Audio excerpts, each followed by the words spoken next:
Welcome back to Insurance School. Hi, this is Vince, and I wanted to touch on home inventories. People are buying and selling houses in the summertime, springtime, and oftentimes when we're buying a new house, we're not really considering, what we're bringing into the new house, what we're moving into the new house, and how it's going to affect our insurance coverage.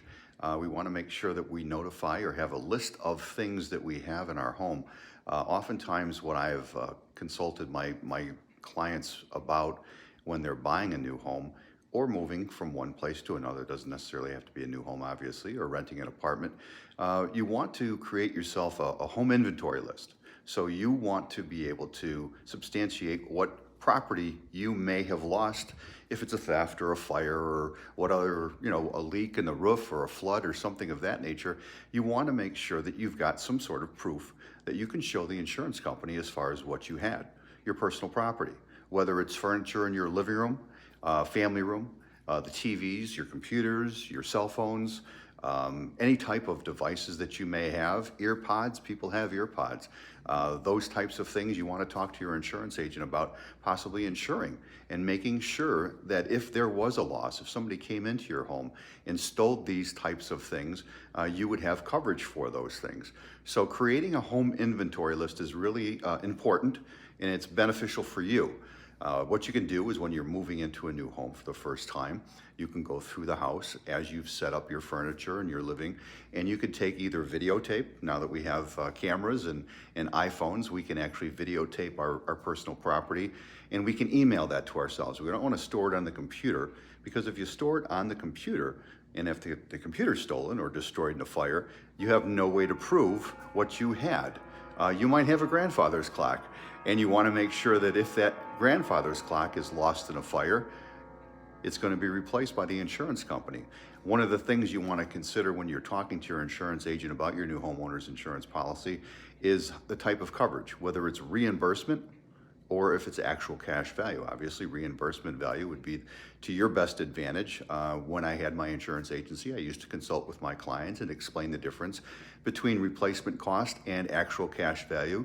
Make sure you have that conversation with your insurance agent. I'm no longer licensed to sell home and auto insurance, so I'm not going to get into those specific details as far as what you should and shouldn't do, but that's a conversation you should be having with your own insurance agent. So back to how to document what you have. Before there was so much technology around, people used to write everything down and put the receipts away and store the receipts. Now what we can do is we can actually take photographs or videotapes, like I just referred to, and go around your home and take pictures of the personal property that you have, the important things to you, so that if by chance there was something that you lost, you have a way to show the insurance company what you had. If you make major purchases and you've got receipts, you want to take pictures of the receipts, upload them onto your computer, email them to yourself. Oftentimes YouTube and Gmail, I think Microsoft, they have folders. And you can actually email this information to yourself, put in there 2023, home inventory, and put a list of videos, pictures, receipts. As you make purchases, you go out and buy a new washer and dryer. You want to make sure that you've got some documentation that you have a new washer and dryer. Or if you've got a new grill that you've purchased outside and the grill goes up in flames and something happens, we don't know if it's an old grill or a new grill that needs to be replaced, and the insurance company is not going to know. So take those pictures, take videos, and when you replace things in your home, you can do the same thing. And as you move through the years, just create yourself different folders in your email accounts so that you can document the personal property that you have in case you have a loss, in case there is a theft. You might want to also talk to your insurance agent about scheduling personal property that's very valuable or important to you. Oftentimes, jewelry is something that you'd want to consider. You might have collectibles. You may have crystal. You may have other things, china, that needs to be scheduled or may want to be scheduled, and you want to make sure that you have specific art. If you're somebody that has art, you want to make sure that they're aware of that. Oftentimes, people have collections of different types and kinds, so those types of things need to be documented as well. You need to make sure that you stay up on those things and let your insurance agent know and the insurance company know that what you have is very important to you, and you need to make sure that that's documented in a safe place. So once again, Go around your home, take pictures of the house, take pictures of the personal property that you have throughout your house, your grandfather's clock, your china, your jewelry, your furniture. If you've bought a new living room set, you want to make sure that you document that as well. And store that off-site. Don't keep it in your computer. Email it to yourself.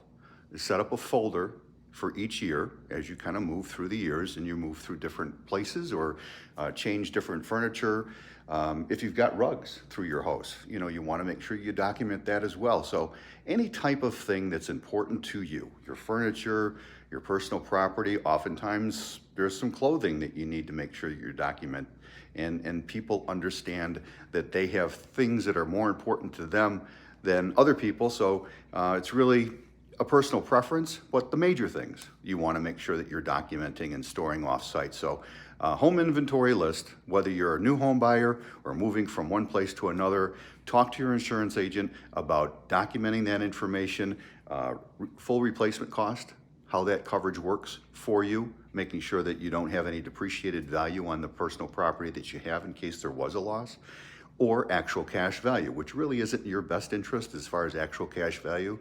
I mean, nowadays you can buy a big screen TV, I think at a big box store for probably $300 for a 72-inch big screen TV, and that's depreciated almost as fast as when you buy a new car and drive it off the lot. So different things like that. Make sure you document that information and keep track of it as you move through the years in your home, so that in case something were to happen, and I hope it never does happen to you, but in case something does happen to you, you have some documentation. There's no problem between you and the insurance company. And if you do me a favor, I'm trying to get this content out to as many people as I possibly can. So if you can just give me a thumbs up, like this video, subscribe to my channel, please, so YouTube knows that this is out here and they share this content with more people. There's a lot of people that are kind of confused about how insurance works, and oftentimes we don't have the time to sit down and talk to our insurance agent. And nowadays it seems like there's a lot of opportunities to buy insurance on the internet, and you may not have conversations with people. And that's why I created this channel, Insurance School for You. And it's really important.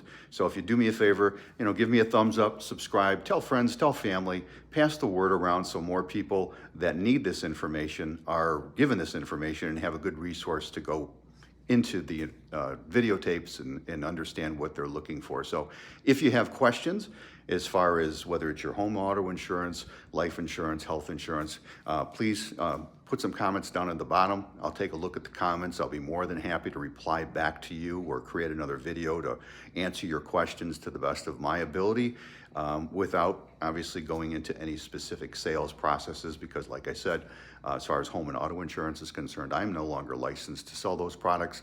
But when I used to have my agency, I used to sit down with my clients all the time and talk to them about these things, and I just wanted to share that information with you. So again, if you do me a favor, please give me a like, please subscribe, set up the notifications so you know when I've got new videos coming out, and you can share those with your friends and family as well. I hope you have a wonderful day. I hope you found this information good and informative and worthwhile.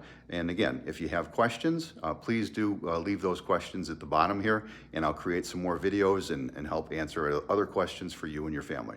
Have yourself a wonderful day, and thanks for watching the video. Bye now.